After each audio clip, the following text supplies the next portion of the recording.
बहुत पुरानी बात है। एक नदी के किनारे एक विशाल वृक्ष था। उस वृक्ष पर कई पक्षी रहते थे।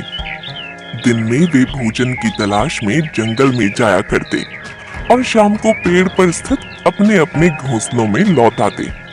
यही उनका दिन क्रम था। एक दिन एक अंधा हंस वहां आया।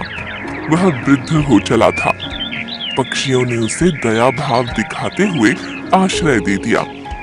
पक्षी जब भोजन की तलाश में जाते तो हंस के लिए भी भोजन ले आते थे। बदले में वह उनके बच्चों की देखभाल कर दिया करता था। इस तरह हंस को बिना मेहनत करे भोजन मिलने लगा और पक्षी भी अपने बच्चों की तरफ से निश्चिंत होकर भोजन की तलाश में दूर दूर तक जा पाते थे। बड़े सुख से पक्षियों और हंस के दिन व्यतीत हो रहे थे। एक दिन कहीं से एक बिल्ली उस जंगल में आई। इधर उधर भटकते हुए जब वह उस पेड़ के पास से गुजरी तो उसकी नजर पक्षियों के अंडों और बच्चों पर पड़ी। उसके मुंह में पानी आ गया। वह उन्हें खाने के लिए पेड़ पर चढ़ी तो पक्षियों के बच्चे अपने बचाव के लिए शोर मचाने लगे। शोर सुनकर हंस चिल्लाकर बोला, कौन है? बिल्ली डर गई और पेड़ से नीचे उतर आई और हंस को नमस्ते कर बोली, हंस जी, मैं बिल्ली हूँ, यहीं पेड़ के पास रहती हूँ। जंगल के पक्षियों से मैंने आपकी बहुत प्रशंसा सुनी है, इसलिए दर्शन हेतु चली आई। कृपया मेरा प्रणाम स्वीकार करें। हंस ने उसे वहां से चले जाने को कहा। वह जानता था कि बिल्ली पक्षियों के बच्चों के लिए खतरा है। बिल्ली समझ गई कि भले ही हंस अंधा और बूढ़ा क्यों ना हो, उसके रहते पक्षियों के अंडों और बच्चों पर हाथ साफ करना असंभव है। वह किसी तरह अपनी चिकनी चुपड़ी बातों से उसे विश्वास में लेने का प्रयास करने लगी। वह बोली, हंस जी, मैं जानती हूँ कि आपको मुझ पर शक है। आपको लगता है कि मैं पक्षियों के बच्चों को अपना भोजन बना लूंगी, किंतु भरोसा करें, ऐसा नहीं है। एक दिन एक महात्मा से मिलने के बाद मैंने मांस खाना छोड़ दिया है। मैं पूर्णतः शाकाहारी बन गई हूँ और अपना समय मैं दूसरों की मदद करने में लगाती हूँ।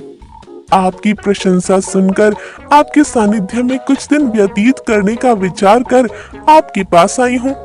कृपया मुझे अपने चरणों में स्थान दें। हंस उसकी चिकनी चुपड़ी बातों में आ गया और उस पर विश्वास कर बैठा।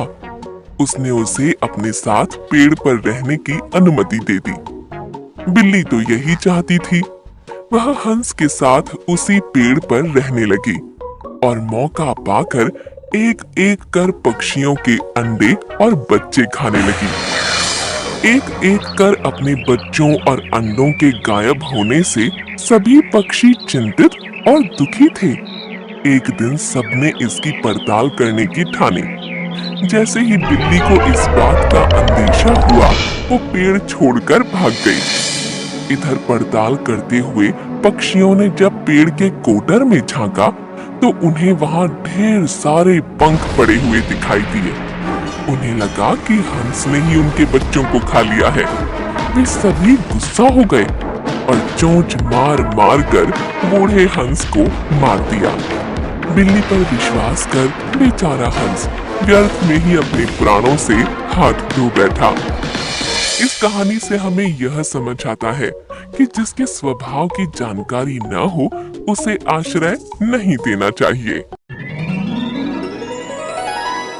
जंगल में एक छोटा सा बंदर का बच्चा अपनी माँ की गोद से उतरकर इधर उधर उछल रहा था। सोना बेटा, उधर मत जाओ, इधर मेरे पास आ जाओ। ठीक है माँ। बिल से आवाज कैसे आ रही है? मैं अभी देखता हूँ। नहीं नहीं, आगे मत जाओ। सोना माना नहीं। वो बिल के पास चला गया। बिल के अंदर एक भयानक सर्प को देखकर वो डर गया। माँ, यहाँ देखो लंबा सा जानवर। इसके मुंह में 2 जीभ हैं, काटने आ रहा है। बेटा पीछे आ जाओ, वह सांप है, तुम्हें काट लेगा। बंदरिया माँ ने झपट कर सोना बेटे को पीछे खींच लिया और उसी समय सांप आगे आ गया। बंदरिया माँ ने अपने बच्चे को सांप से बचाने के लिए पीछे कर दिया। उसका ध्यान बच्चे की तरफ था। ठीक उसी समय सांप ने उसे ही डस लिया। वो भय और दर्द से कराह उठी। सांप भाग गया और माँ बेचारी जमीन पर गिरकर रोने लगी। उसे अपनी मौत से ज्यादा अपने बेटे सोना के अकेले हो जाने का भय सताने लगा। यही बात उसके दिल को बार बार कचोट रही थी। सोना बोला, माँ तुम क्यों रो रही हो? सांप ने तुम्हें काट लिया, मैं उसे मार दूंगा, तुम चुप हो जाओ। माँ बोली, मेरे प्यारे बेटे, इस बिल से हमेशा दूर रहना। मैं अब बच नहीं पाऊंगी। तुम अपने लोगों के साथ रहना, अकेले कहीं मत जाना। बड़े लोग जैसा समझाएंगे उनकी बात मानकर चलना। जंगल में बहुत खतरे रहते हैं बेटा। माँ ये क्यों कह रही हो कि बच नहीं पाओगी? तुम्हें कुछ नहीं होगा।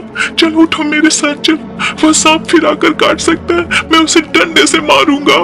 बेटा यहाँ से चले जाओ, अपना ख्याल। बंदरिया माँ ने अपनी बात पूरी भी नहीं की और उसके प्राण पखेरु उड़ गए। उसका बेटा सोना उससे लिपट कर रोने लगा। माँ चुप क्यों हो गई? सबसे बड़ा गुनाहगार मैं हूँ, तुम्हारे मौत का कारण भी मैं हूँ। मैंने तुम्हारी बात नहीं मानी, मुझे बचाने के लिए तुमने अपनी जान दे दी। हे भगवान मुझे मार दो, मेरी माँ को जिंदा कर दो। कुछ बंदर कुछ भालू वहां पर आ चुके थे। उन्होंने सोना को समझाने की बड़ी कोशिश की। वो अपने साथ उसे जबरदस्ती लेकर जाने लगे, लेकिन वो तैयार नहीं हो रहा था। माँ को भी मेरे साथ ले चलो, मैं अकेले नहीं जाऊंगा। भालू बोला, बेटा माँ का अलग इलाज होगा, तुम हमारे साथ चलो। यहाँ रुकना ठीक नहीं है, तुम्हें अपने से बड़ों की बात माननी चाहिए। इसी बात पर सोना ने सिर झुका लिया और उनके साथ भारी मन के साथ वहां से चल पड़ा। सोना बंदरों की टोली में पहुंच चुका था। वो देख रहा था कि दूसरी बंदरियां माँ अपने बच्चों को बड़े प्यार से संभाल रही थी और खिला रही थी। उसे अपनी माँ की याद आने लगी। एक आदमी एक बड़े से थैले में बहुत सारी खाने पीने की वस्तुएं लेकर आ गया।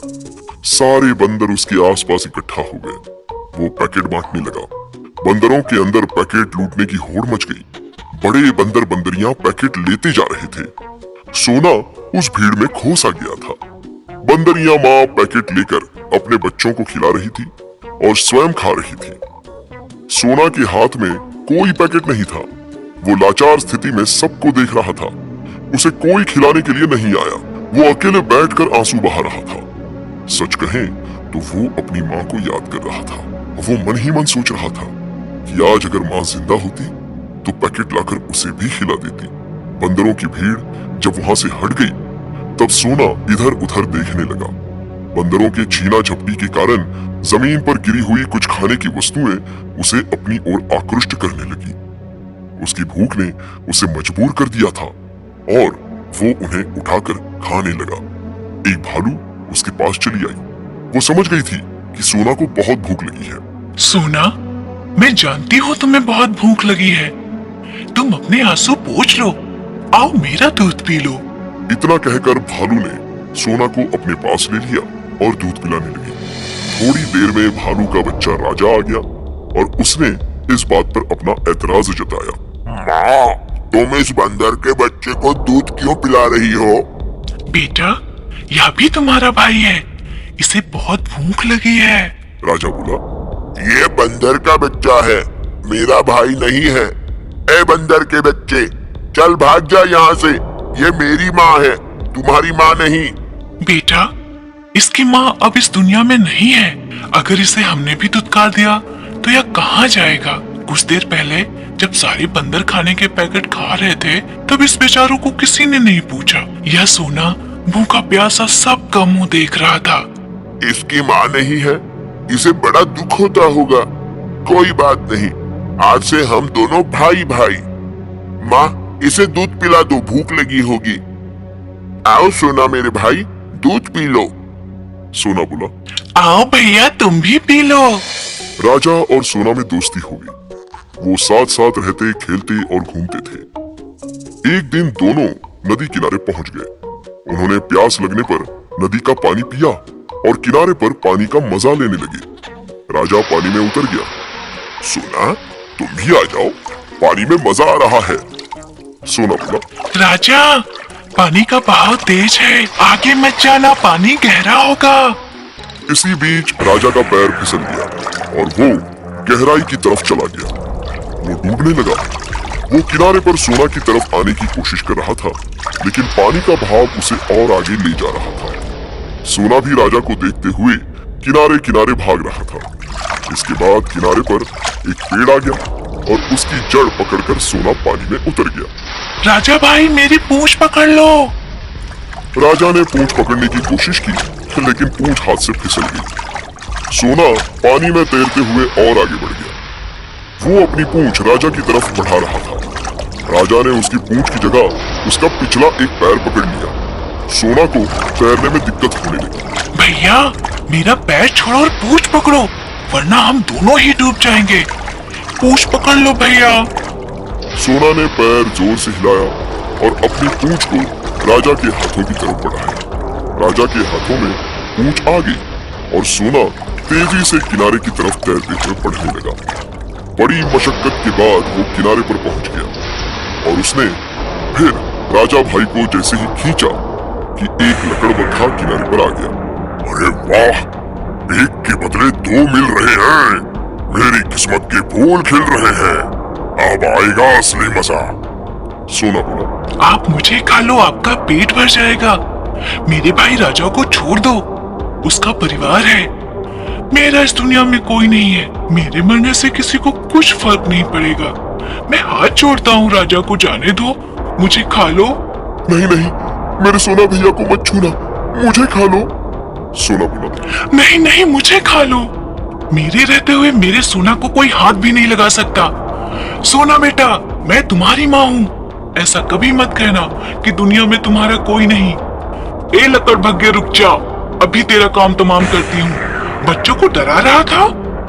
इतना कहकर भालू माँ ने लकड़बग्घे की पिटाई शुरू कर दी। वो किसी तरह अपनी जान बचाकर भागने लगा। भालू माँ ने अपने दोनों बच्चों को गले से लगा लिया। माँ, आज मैं डूब रहा था, सोना भैया ने मुझे बचा लिया। मेरा सोना भैया इस दुनिया का सबसे प्यारा भैया है। भालू माँ ने बड़े प्यार से अपने दोनों बच्चों को गले से लगा लिया और ममता और प्यार की बरसात होने लगी। उस दिन से राजा, सोना और भालू माँ एक साथ प्यार से रहने लगे।